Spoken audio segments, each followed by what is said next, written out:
సరే నన్ను ఒకటి రెండు అడిగారు.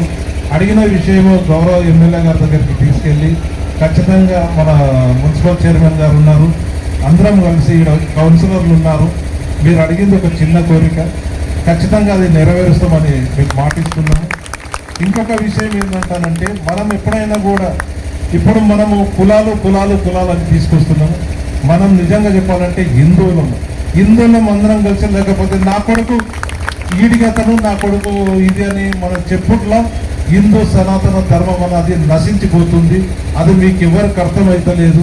ఎందుకంటానంటే మన పిల్లలకు నేర్పేది మనం మన కులపాడుగారా వద్దడు మాట్లాడకండి, అదొకటే చెప్తారు.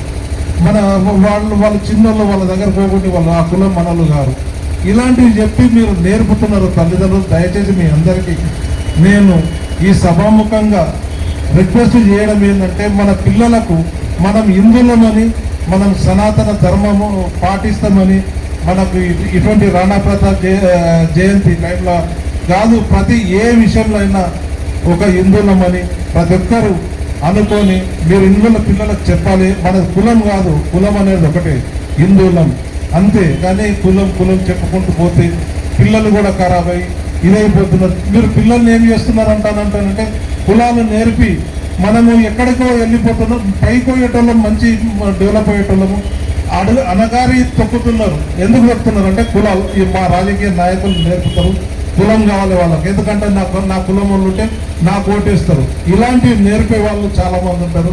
వాళ్ళని మరిచిపోయి మనం ఒక హిందువులమని అందరూ అనుకొని, తల్లిదండ్రులు కూడా పిల్లలు ఇలాంటి చెడు వ్యసనాలకు అలవాటు కాకుండా చూసుకునే బాధ్యత మీ అందరికి ఉన్నదని ఈ రాణా ప్రతాప్ జయంతి సందర్భంగా నాకు ఈ అవకాశం ఇచ్చిన మీ అందరికీ మరొక్కసారి హృదయపూర్వక కృతజ్ఞతలు తెలుపుకుంటున్నాను. ఇంకొకటి, మనం ఏదైతే చేస్తున్నామో ఇప్పుడు మనకు ఆజాద్ చంద్రశేఖర్ గారు కానివ్వండి, భగత్ సింగ్ గారిది కానివ్వండి, రాణా ప్రతాప్ గారిది కానివ్వండి, శివాజీ మహారాజ్ది కానీ ఎవరి ఎలాంటి బుక్స్ మనకి ఇక్కడ దొరకాయి. ఇప్పుడు విశ్వ హిందూ పరిషత్ ఇప్పుడు మన హిందూ ఉత్సవ సమితి బిల్డింగ్ కడుతున్నారు. బిల్డింగ్ కాడ నేను వీళ్ళని మన గౌరవ అధ్యక్షులను కానీ కార్యదర్శులను కానీ ఒక రిక్వెస్ట్ చేస్తున్నాను, ఒక రూమ్ ఆడ పక్కన పెట్టుండి ఈ బుక్స్ అన్ని నేను తెప్పించి, ఎలాంటి బుక్స్ కావాలో నేను తెప్పించి పెడతాను, ఒక రూమ్ దానికోసం మీరు పక్కకు పెడతారని నేను ఈ సభాముఖంగా మిమ్మల్ని రిక్వెస్ట్ చేస్తున్నాను.